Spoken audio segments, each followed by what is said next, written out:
This is Nick. This is Vinny. This is Steve. And you're listening to the No Sense Podcast.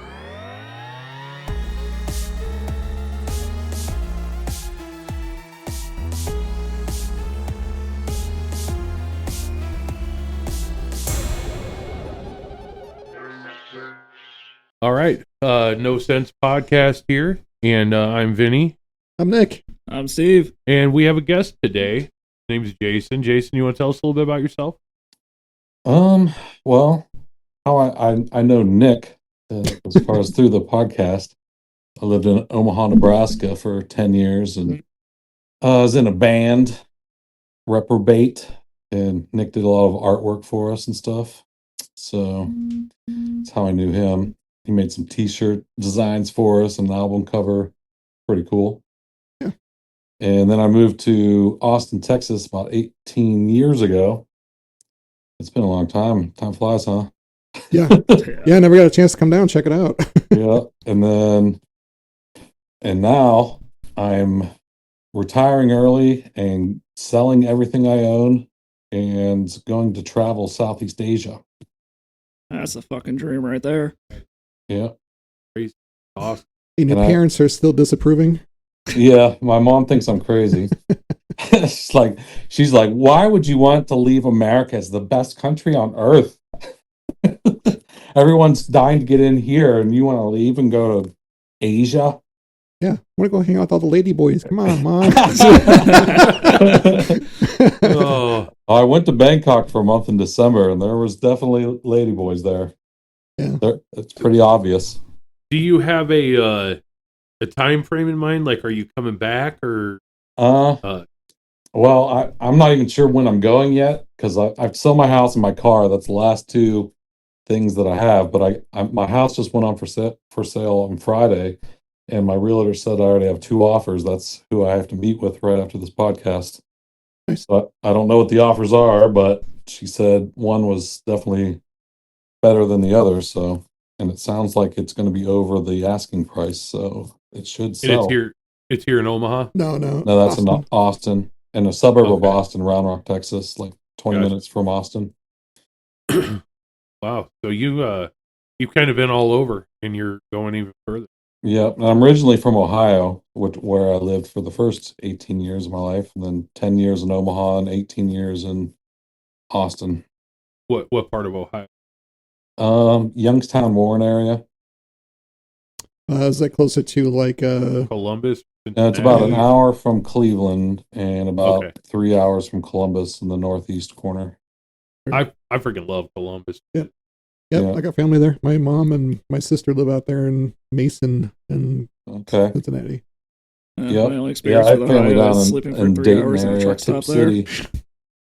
Yeah. And I just one of my best friends lives in Defiant. I've heard of it. I don't know where it's at exactly. So what's the first place you hit back up for food and stuff when you go back home? Sunrise Pizza was the first place that I've went to the last couple times. It's one of my favorite pizza places, and it's pretty simple pizza. It's just like there's a lot of sauce on it and like Parmesan cheese and pepperoni, but it's just the crust is so good, and it's just it's pretty cheap too. Like you can get a whole full large pizza for like $16 or something. Nice. So So I always say Red Star, but it's Gold Star. Gold that's Star. in Dayton, so they don't have that in Northeast Ohio. So I went to Skyline Chili. That's the first place I went. Skyline. Okay. That's the first place I went in the Dayton, Cincinnati area. I always have to hit Skyline Chili up. And Gold Lightweight Star chili, chilies. baby. Yeah. You get it with the spaghetti. Yeah, spaghetti chili Hell yeah. with onions and beans, the 5-way. I always get extra. Yeah. It's so good. And You like people Gold Star too, or just Skyline? I just go to Skyline. I've gone to Gold Star before just to try it. And it's not that much different, but Skyline's kind of the dominant one there. You ever had it? No. No. Like I said, my only experience with Ohio is sleeping for 3 hours in a fucking truck stop on my drive out to Omaha from Connecticut. Yeah, sleeping through it. That's probably the best way to experience Ohio, actually.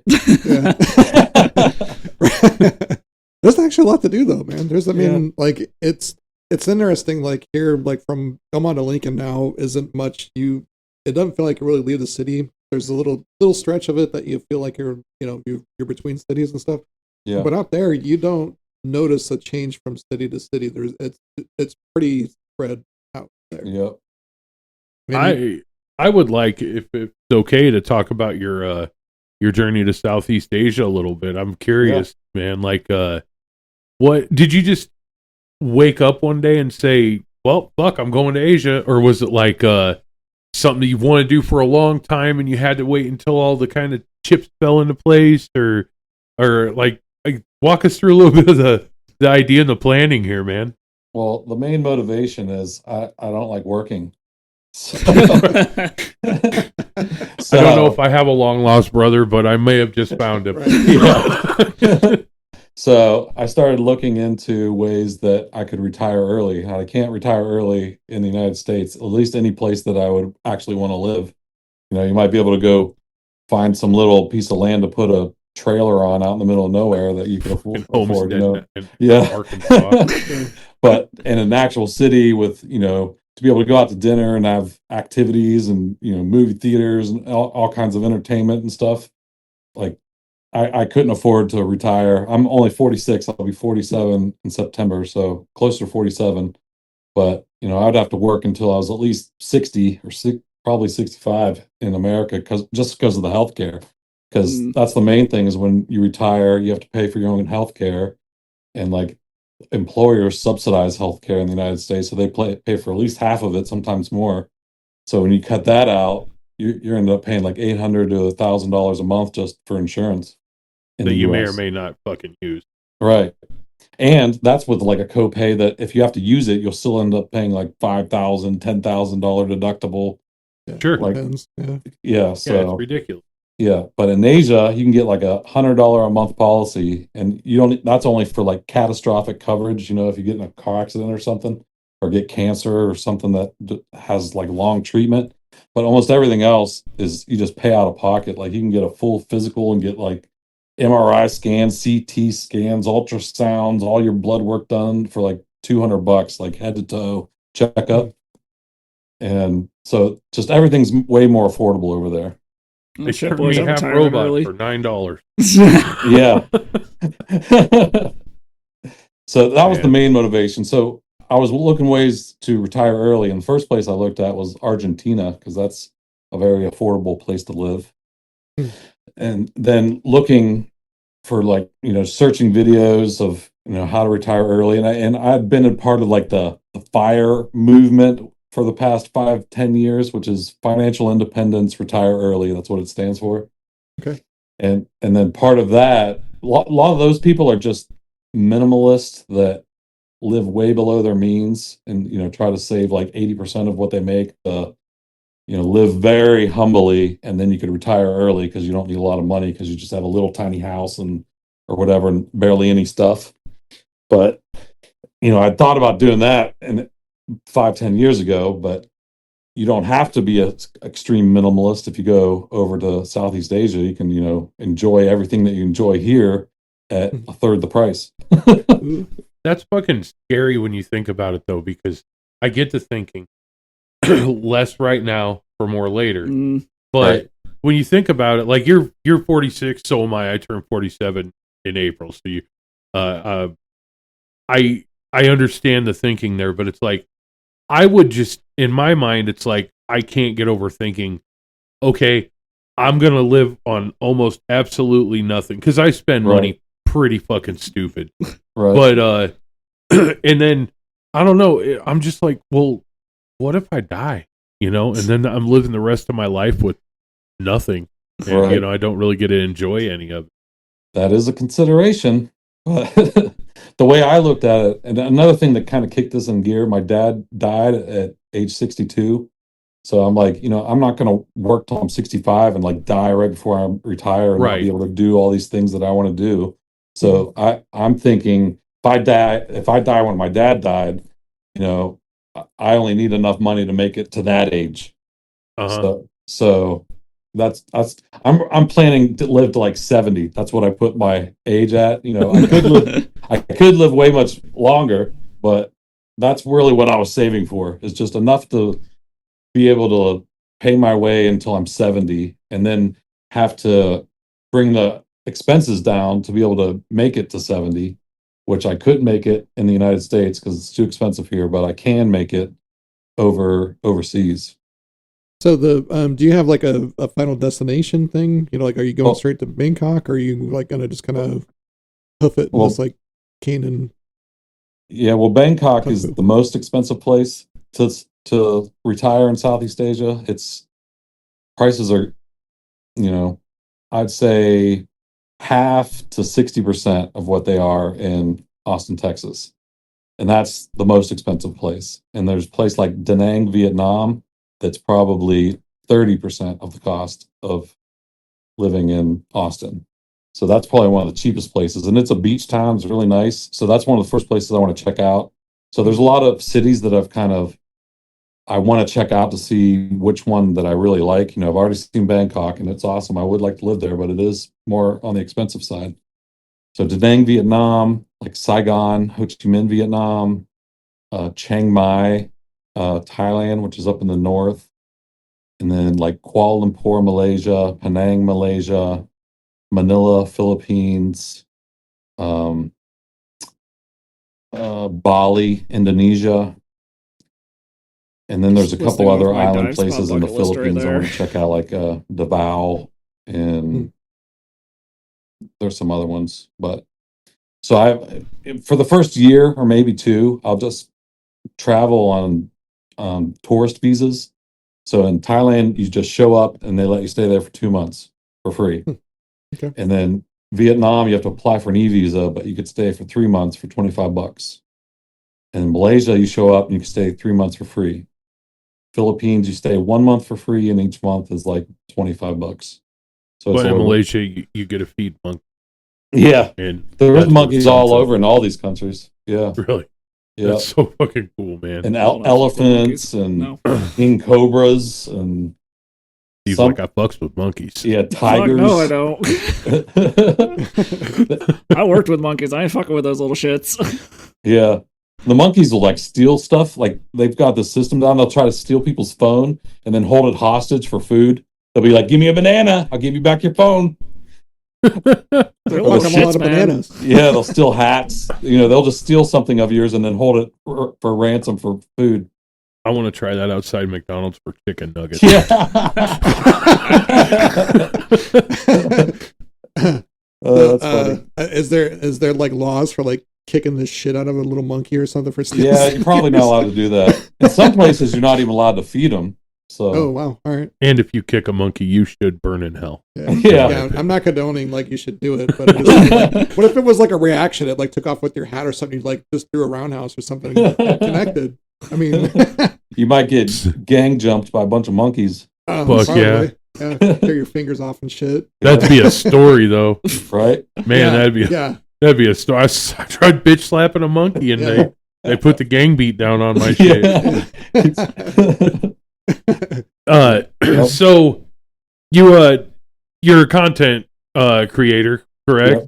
Yeah. So I'll tell you what, man, get us everything you can, and just respond to the email that I sent you, and throw your links on there, and we'll get those up for you. And can you talk about that for a little bit? Tell us kind of what kind of content you like doing. And so back in 2010, I started my YouTube channel, and it was Wicked Shrapnel. So it was a gaming channel, Call of Duty gaming. And then I made a series called This Gun Fucking Sucks, where I'd use like the worst guns in the game and try to win a free-for-all with them. Hello, this is Wicked Shrapnel, and this is episode 1 of This Gun Fucking Sucks, where I'm going to use some guns that you guys say suck in Black Ops and try to either win a free-for-all with it or just do good in an objective-based game and try to go at least positive with it. And that series got popular, and it got picked up by Machinima Respawn at the time, was like a gaming network. Nice. And they made gaming videos, and that was the only way you can get YouTube partnership back in the day. You had to go through a network, and Machinima was a network. So that got my channel partnered, which allowed me to start earning money from making videos.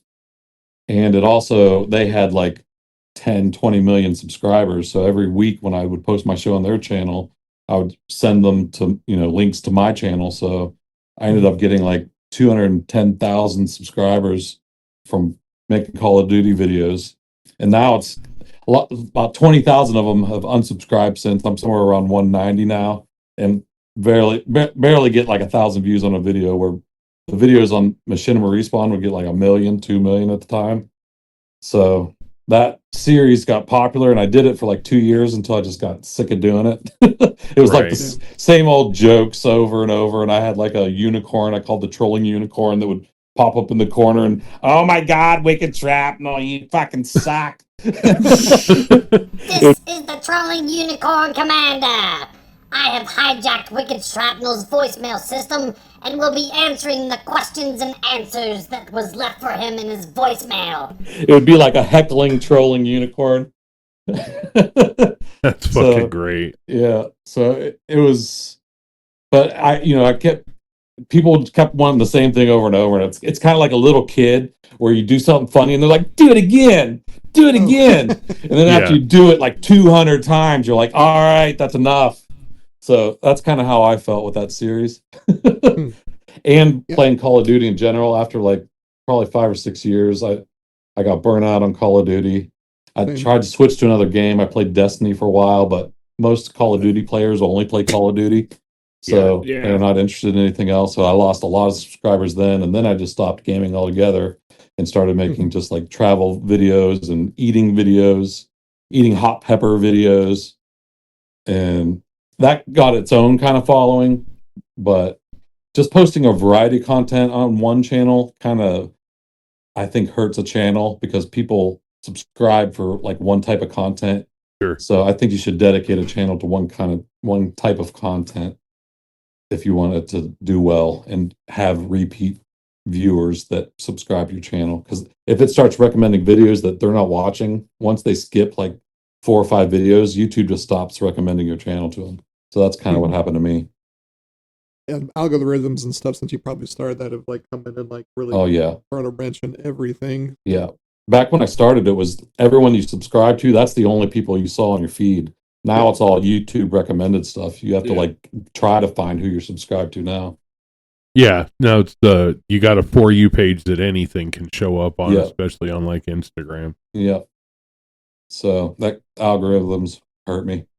We're trying to get that stuff figured out. I was going to bring that up. So like, what was one of the I guess channels, or like if trying to get into other streaming revenues that like instead of like just YouTube alone, what was the most difficult? Twitch was? Yeah, I would do like live stream gaming on Twitch. Facebook, actually, I got like a kind of partnership on Facebook where I was live streaming on there too. And just you post to their videos, you post to their, they are paying creators there as well. And then like other things like TikTok, I never really got it. I never got into the short form content stuff. But that stuff was blowing up for a while. Like Snapchat was paying people crazy amounts of money to try to get creators to come to their app. People were making like $10,000 a month, like posting stupid stuff on Snapchat for a while. When you say short form, do you mean like the reels, like the 60-second? Okay. Yeah, gotcha. The vertical 1-minute videos, I never really got into that form of content, but that seems to be the most popular. Kids these days have an attention span of a goldfish. Yeah. Yep. So that's why we usually keep this podcast like 45 minutes to an hour anyways, because we're not trying to, we stated before, not trying to rogue in it and stuff and talk about the same shit for 3 hours. Right. Well, I enjoy those too. It depends on the guest and how interesting it is. Yeah. Right. Well, and I guess if you've listened to him quite a bit, like I tune in quite a bit, and usually sometimes it's the same people he has on. Like I think I'm trying to get through Kimball or somebody that he had on, or anyways, it seems like some of the content that they even talk about is like it kind of repeats itself a little bit. It's hard not redundant. To talk about the same stuff. Right. DMT and weed.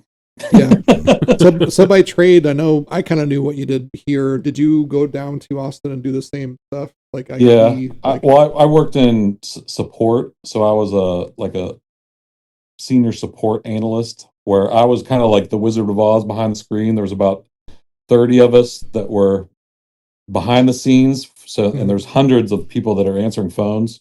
So all the people that are answering phones, if they get a software problem that they're working on, there's different specialists behind the scenes. Like I worked with Microsoft server products, and there's other people that worked on Linux and VMware and different applications, and whoever they need the specialist, they can just contact in a chat while they're on the phone. So we're communicating with them via like chat while they're talking to the customer. So we're helping them and telling them what to do. And we could join like WebEx or Zoom sessions and remote control the customer's computer and help them fix stuff. But I rarely got on the phone. Yeah. It was all just like remote or chat.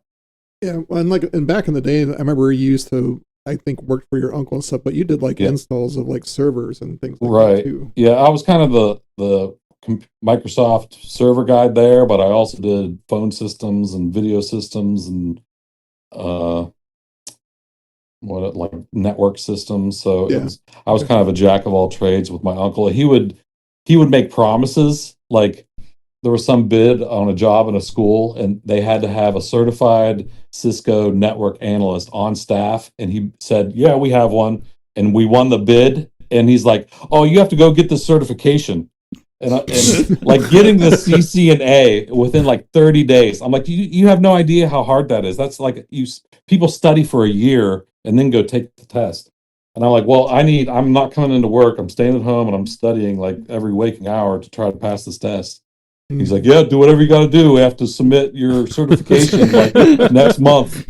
Jesus. So I failed. I went and crammed, studied for that test, and failed it twice before I passed it. But I did pass it within 30 days, which was crazy. That was one of my craziest accomplishments.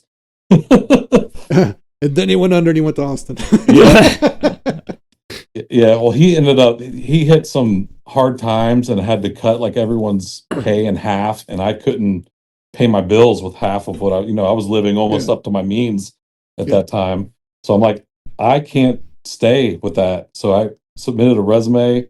Dell called me, and I was like, they were moving me down there with like in 2 weeks. It happened fast. So, and then once I left, he was able to give everyone back their full salary. You're like, son of a bitch. Yeah. But he used all my salary to give them back the half of theirs. Oh shit. So, what was the last few games like that you were playing before you just said fuck it and I'm just gonna? I was maining Destiny for 5 years probably. Yeah. Destiny and Destiny 2. Refused to get to the first one. Grinding so much and getting like the Gallahorn and all those like big weapons and stuff, and then for them at the end of it just to kind of throw bones to newcomers and trying to get more people into the game. Right. It was such a like smack in the face. I'm like, fuck yeah. That's what I ended up doing eventually after years of frustration, drop rates and not getting the items. And but when I got the Gallahorn, I was like live streaming it, and it was a popular video that blew up. Like it was like, I think Mom, I got the Gallahorn was the name of the video. Nice. And Mom, I got the Gallahorn. Mom, I got the Gallahorn. Nice. And Bungie contacted me to use that video in one of their ads when the Gallahorn got re-released, the Iron Gallahorn commercial. Oh shit. I'm in that video like, oh my god, like getting That's the awesome. Gallahorn. Nice. And Microsoft sent you a check for $5 and 20 I didn't get nothing. No payment for that. I just had to sign it away. I just thought it was cool to be in the Bungie commercial. It's true. Yeah. Yeah, that is. Shit, I think it was we were 22-ish or so, and spending nights, having some beers and stuff. But remember showing you on PC, Build Your Fortune. That was you're like, holy you let shit, me borrow that awesome. game, and I played it that was one of my first like FPS. Yep. Cool games. I thought about trying to see if I can find it. Steam was having a big sale, and I picked up a few games like the original Wolfenstein 3D with all the fun stuff in that game. I played all of those games, or most of them. Yeah. Yeah. Even the latest ones were good, like Bad Blood and. Yeah, some of those were fun. Those are fun. Me and some friends played Wolfenstein's Enemy Territory back in like That was pretty fun. Yeah, I mainly played FPS games. I kind of got into Overwatch a little bit. Yeah, I couldn't get into that one. No Yeah. Fortnite. I never got big into Fortnite. I should So have. many That people that went blew up. crazy A over lot that. of Could not stand yeah, a that lot of game. Call of Yeah, Duty I players do it. switched to Fortnite, and their channels blew up. So I should have jumped on that train early. So, in Austin, there, like, what's the first 3 food places that come to mind that you frequent down there in Austin? Pluckers is a wings place. I like the boneless wings. They're delicious, and my favorite sauce is Baker's Gold. So that's a definitely must try. There's barbecue. I can't pick a barbecue place, but like Rudy's, Franklin's, there's tons of great barbecue there. So that's like a must have if you go down there. Hmm. And just basically pick any barbecue place. It's hard to find bad barbecue. There's some places that are like infamous or famous, and you have to wait like an hour to get some food, but the other places that aren't that busy are not that much different, in my opinion. I gotcha. So, And you living down there for as long as you have and stuff, have you noticed like a change in atmosphere with? I know they say the city of weird down there for Austin, as far as other places in Texas, but the influx of people coming, like rushing since Rogan moved there. right, yeah, Have I you think noticed the influx of people like that? well, for the first 5 years, I went downtown Austin and would go partying and stuff. But Mm-hmm. one night I got pulled over, and I probably should have got a DUI, and I didn't. And then I kind of stopped going down there. So I I don't really know what's going on in Austin these Hmm. days. I kind of stayed in my suburb of Round Rock mostly. I gotcha. Right on. I think it's still pretty weird though. You do a lot of the food review content that you do is probably those barbecue restaurants, right? It was pretty much everything. Actually, some of the most popular videos were like fast food chains like Five Guys and Burger King, or trying to eat as many Big Macs as I can within 10 minutes. And Jesus Christ. yeah, Wow. it was 6. I ate 6 in 10 minutes. My favorite is In-N-Out.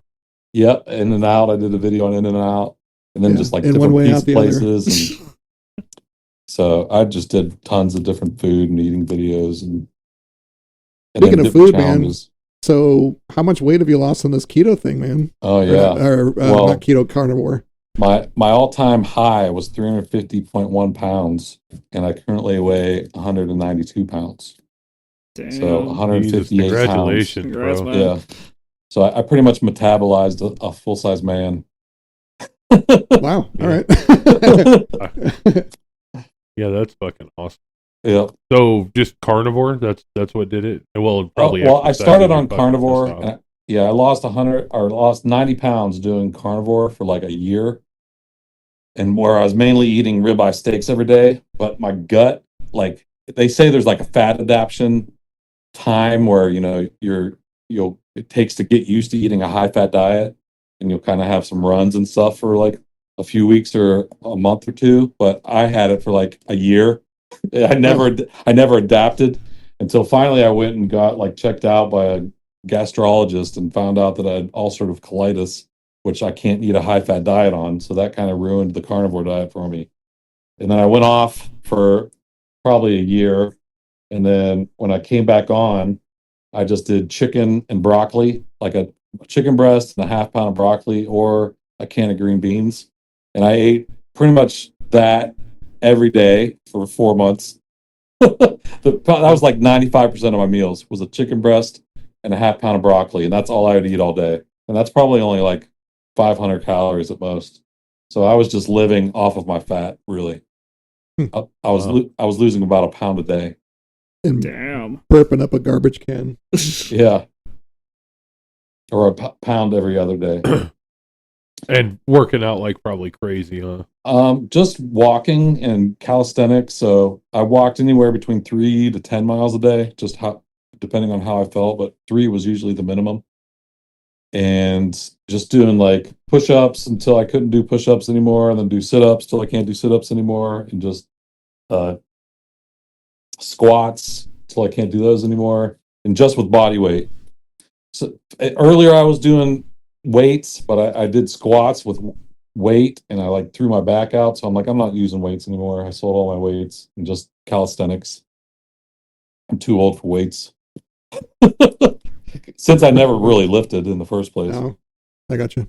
I'm a little late to start. If you'd already been doing it for a while, I'm sure you'd be fine. Well, I didn't actually start lifting, and like I kind of went crazy with it. I started like not really powerlifting, but I started training for like doing like show competitions and stuff. And like I think when I got my divorce around like 28, 29, somewhere in there, yeah, is when I kind of start going crazy with that stuff. I mean, I don't know if it was just a good stress reliever, but yeah, it's still younger than 45. Yeah. Well, and I just recently like getting back to the gym and stuff on a regular basis and stuff, and muscle memory is an awesome thing, but I got to really watch, what I'm doing, so I'm not really hurting myself. It's like, and I had already thrown my back out before jumping on trampolines, like at one of those trampoline parks, jumping trampoline to trampoline when I weighed like over 300 pounds. Okay. So that was a bad idea. Yeah. So something shifted in my back, and now I can't really lift heavy things at all or throw it out. Well, I know you said you had a meeting coming up here. I've got 2 offers on my house. I'm selling my house, so hopefully it's good news. Thanks. Good luck. Yeah, well, so we're not going to keep you. We'll let you get to that, man. So, thank you so much for agreeing to come on. And if you're okay with it, I mean, even before, after, I don't care. When you do get down there, we definitely love to have you back, man. You're a lot of fun to talk to. Yeah, I'll have to get on here while I'm in some Southeast Asian country. Yeah. Or even before you go, I mean, whatever, like we'll do like a part 2 of this soon or something. Yeah. Cool. Sounds good. Yeah. Just when you get over there, remember, watch your phone, because YouTube might shut us down for lady boys. Yeah. Make a ladyboy comments. Yeah. All right, guys, thanks for having me on. Yeah, thanks for coming on. Again, I am Vinny. Nick. I'm Steve. And you just watched the No Sense Podcast. Fox. See you later. Shrapnel, a.k.a. Jason. That's right.